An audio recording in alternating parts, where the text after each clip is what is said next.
Hi hello namaste and welcome back to my channel. So ನಾವಿವಾಗ ಹೊರಗಡೆಯಿಂದ just ಬಂದಾಯ್ತಾ, ಸಖತ್ ಮಳೆ ಬರುತ್ತೆ ಇವಾಗ. ಬಂದ ತಕ್ಷಣವೇ ಕಾಲು ಮುಖ ಎಲ್ಲ ತೊಳ್ಕೊಂಡು ನೀಟಾಗಿ ಒಂದು ಸೂಪರ್ ಮಸಾಲ ಚಾಯ್ ಮಾಡ್ಕೊಂಡಿದ್ದೀನಿ. ಮಸಾಲ ಚಾಯ್ ಜೊತೆಗೆ ನಿಮ್ಮೆಲ್ರಿಗೂ ಜಲಸ್ ಫೀಲ್ ಆಗೋ ಒಂದು ಮಲೆನಾಡು ಕಡೆ ಪಾಪ್ಯುಲರ್ ತಿಂಡಿ ಇಟ್ಕೊಂಡು ಕೂತಿದ್ದೀನಿ. ಒಂದ್ಸತಿ ಕಣ್ಣಾರೆ ನೋಡ್ಕೊಂಬಿಡಿ, ಹಲಸಿನಕಾಯಿ ಚಿಪ್ಸ್.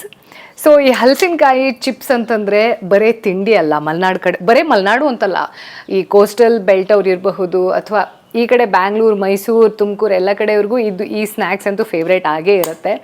ಸೊ ಈ ಸ್ನ್ಯಾಕ್ಸ್ ಅಲ್ಲ, ಇದೊಂದು ಇಮೋಷನ್ ಅಂತ ಹೇಳಬೇಕು. ಇವತ್ತು ನಾನು ಒಂದು ವೆಬ್ ಸೀರೀಸ್ ನೋಡ್ತಾ ಇದ್ದೆ ಆಯಿತಾ. ಒಳ್ಳೆ ಟೀ ಇದೆ, ಒಳ್ಳೆ ಚಿಪ್ಸ್ ಇದೆ. ದೆನ್ ಐ ಥಾಟ್ ಈ ವಾರದ ವ್ಲಾಗ್ಗೆ ಯಾಕೆ ನಾವು ಈ ಚಿಪ್ಸನ್ನು ಮಾಡೋದು ಹೇಗೆ ಅಂದರೆ, ಮರದಿಂದ ಹಲಸಿನಕಾಯನ್ನು ಕಿತ್ತು ಟ್ರೆಡಿಷ್ನಲ್ ವೇಯಲ್ಲಿ ಇದನ್ನು ಹೇಗೆ ಪ್ರಿಪೇರ್ ಮಾಡ್ತಾರೆ, ಇದರ ರೆಸಿಪಿ ಏನಿರುತ್ತೆ ಅನ್ನೋದನ್ನು ಈ ಒಂದು ವ್ಲಾಗಲ್ಲಿ ನಿಮಗೆ ಹೇಳ್ಕೊಳ್ಳೋಣ ಅಂತ ಅಂದ್ಕೊಂಡೆ. So let's get started. Okay, first things first ಆಯಿತಾ. ನಾವು ಚಿಪ್ಸ್ ಮಾಡಬೇಕು ಅಂತಂದರೆ ಒಂಚೂರು ಎಳೆತು ಇರಬಾರ್ದು ಹಲಸಿನಕಾಯಿ, ಇನ್ನೊಂದು ಸ್ವಲ್ಪ ಹಣ್ಣಾಗೋ ಥರದಲ್ಲೂ ಕೂಡ ಇರಬಾರ್ದು, ಪ್ರಾಪರಾಗಿ ಇರಬೇಕು. ಇಲ್ಲ ಅಂತಂದರೆ ನಿಮಗೆ ಚಿಪ್ಸು ಕ್ರಿಸ್ಪಿಯಾಗಿ ಬರೋದಿಲ್ಲ. ಒಂದು ವೇಳೆ ಹಣ್ಣು ಆಗಿಬಿಡ್ತು ಅಂತಂದರೆ ಸ್ವೀಟ್ ಟೇಸ್ಟ್ ಬಂದುಬಿಡುತ್ತೆ, ಅದು ಚೆನ್ನಾಗಿರಲ್ಲ. ಹಾಗೆ ಎಳೆತಿತ್ತು ಅಂತಂದರೆ ಅದು ಬರ್ನ್ ಆಗೋಗುತ್ತೆ. ಯಾವಾಗ ಬಂಡಿಯಲ್ಲಿ ನೀವು ಅದನ್ನು ಕರಿಯೋಕ್ಕೆ ಹೋಗ್ತಿರಲ್ಲ ಆವಾಗ ಬರ್ನ್ ಆಗಿಬಿಡತ್ತೆ. ಸೊ ಪ್ರಾಪರಾಗಿ ಬೆಳೆದಿರುವಂತಹ ಹಲಸಿನಕಾಯನ್ನು ಚೂಸ್ ಮಾಡೋದು ಕೂಡ ಒಂದು ಆರ್ಟ್. ಅದನ್ನು ಈ ರೀತಿಯಲ್ಲಿ ಕೊಡ್ಲೆಯಲ್ಲಿ ಕೊಚ್ಚಿಕೊಂಡು ಆಮೇಲೆ ಪೀಸ್ ಮಾಡಿಕೊಂಡು ಈ ರೀತಿಯಲ್ಲಿ ಕಟ್ ಮಾಡಬೇಕು. ಇದನ್ನು ನಮ್ಮ ಕಡೆ ಮೆಟ್ಗತಿ ಅಂತ ಹೇಳ್ತಾರೆ. ಈ ಮೆಟ್ಗತಿಯಲ್ಲೇ ಇದನ್ನು ಕಟ್ ಮಾಡೋದು. ಒಂದು ಸ್ವಲ್ಪ ಕಿರಿಕಿರಿ ಅಂತ ಹೇಳ್ಬೋದಾಯ್ತಾ. ನಮ್ಮೂರ ಕಡೆ ಒಂದು ಮಾತಿದೆ, ಅಯ್ಯೋ ಅವಳ ಹಲಸಿನ ಮೇಣದ ಥರ, ಅವನ ಹಲಸಿನ ಮೇಣದ ಥರ. ಅಂದರೆ ಯಾರು ಹೇಳಿದ್ದನ್ನೇ ಪದೇ ಪದೇ ಹೇಳ್ತಾರೆ, ಆ ಕೆಲಸ ಆಗೋವರೆಗೂ ಬಿಡಲ್ಲ ಅಲ್ಲ, ಅಂಥವ್ರನ್ನ ಹಲಸಿನ ಮೇಣ ಅಂತ ಕೂಡ ಕರೀತಾರೆ. ಕೈಗೆ ನೀಟಾಗಿ ಎಣ್ಣೆಯನ್ನು ಸವರಿಸ್ಕೊಂಡು ಈ ರೀತಿ ತೊಳೆಗಳನ್ನು ಸಪ್ರೇಟ್ ಮಾಡ್ತಾ ಹೋಗೋದು. ತುಂಬ ಜನರಿಗೆ, ಇನ್ಕ್ಲೂಡಿಂಗ್ ಮೀ ಆಯಿತಾ, ತುಂಬ ಜನರಿಗೆ ಈ ಹಲಸಿನಕಾಯಿ ಅಂತಂದರೆ it's just part of our culture ಅನ್ನೋದ್ರ ಬಗ್ಗೆ ಮಾತ್ರ ಐಡಿಯಾ ಇದೆ. ಆದರೆ ಏನು ಗೊತ್ತಾ, ಇದು ಎಷ್ಟು ನ್ಯೂಟ್ರಿಷನಲ್ ಫ್ಯಾಕ್ಟ್ಸನ್ನು ಹೊಂದಿದೆ, ವ್ಯಾಲ್ಯೂಸನ್ನು ಹೊಂದಿದೆ ಅಂತಂದರೆ, 1 ಕಪ್ ಹಲಸಿನಕಾಯಿಯಲ್ಲಿ ನಮ್ಮ ಇಡೀ ದಿನಕ್ಕೆ ಬೇಕಾಗುವಂತಹ vitamin C plus vitamin B ಅನ್ನೋದು ಕೂಡ ಸಿಗುತ್ತಂತೆ. ನೈಸ್ ಅಲ್ವಾ?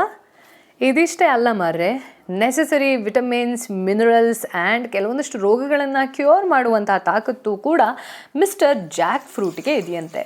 ಈ ರೀತಿ ಕೊರ್ಕೊಂಡಿರೋ ನಮ್ಮ ತೊಳೆಗಳನ್ನು ಇವಾಗ ಪ್ರಿಫರೇಬಲಿ ತೆಂಗಿನೆಣ್ಣೆಯಲ್ಲಿ ಫ್ರೈ ಮಾಡಿದ್ರೆ ತುಂಬ ಜಾಸ್ತಿ ದಿನ ಇಡಬಹುದು. ಜೊತೆಗೆ ಫ್ಯಾಟ್ ಅನ್ನೋದು ಏನಿರುತ್ತೆ, ಗುಡ್ ಫ್ಯಾಟ್ ಕಾಂಟೆಂಟ್ ಅನ್ನೋದು ಏನಿರುತ್ತೆ, ಅದು ಕೂಡ ನಿಮ್ಮ ದೇಹವನ್ನು ಸೇರಿಕೊಳ್ಳುತ್ತೆ ಅಂತ ಹೇಳಬಹುದು.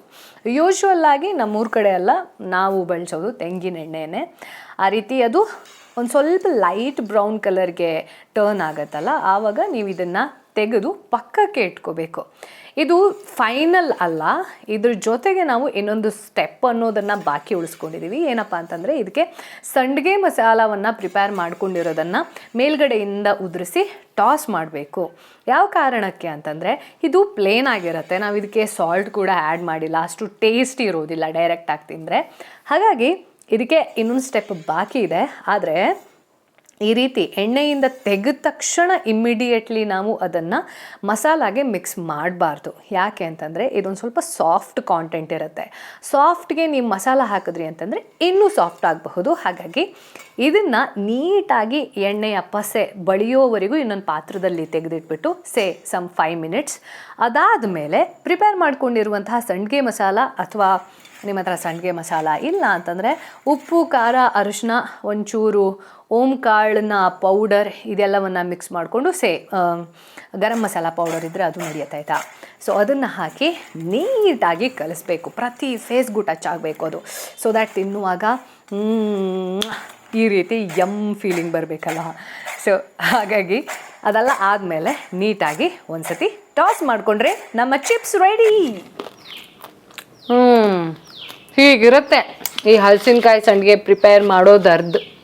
ತಿನ್ನುವಾಗ ಎಷ್ಟು ಯಮ್ಮಿ ಇರುತ್ತೆ, ಮಾಡುವಾಗ ಅಷ್ಟೇ ಟೈಮ್ ಕನ್ಸ್ಯೂಮಿಂಗ್ ಅಂತ ಹೇಳ್ಬಹುದು.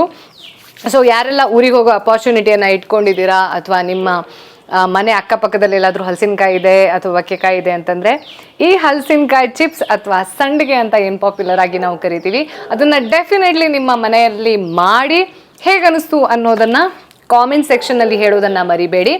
ಆ್ಯಂಡ್ ಯಾರಿಗೆ ಈ ಒಂದು ಊರ ಕಡೆ ಹೋಗುವಂಥ ಕನೆಕ್ಟಿವಿಟಿ ಅನ್ನೋದು ಇರೋದಿಲ್ಲ ಅಲ್ಲ, ಅವರು ಡೆಫಿನೆಟ್ಲಿ ಇದನ್ನು ಶಾಪ್ಸಲ್ಲಿ ಪರ್ಚೇಸ್ ಮಾಡ್ಕೋಬಹುದು. So all the best to all the plans. Until next week vlog ಮತ್ತೆ ಬರುತ್ತೆ ಶುಕ್ರವಾರ. ಅಲ್ಲಿವರೆಗೂ ಏನು ಮಾಡಬೇಕಂತ ಗೊತ್ತಿದೆ ನಿಮಗೆ. Do subscribe, like, comment, share and do whatever else you want to do, but only good intentions. Take care, bye.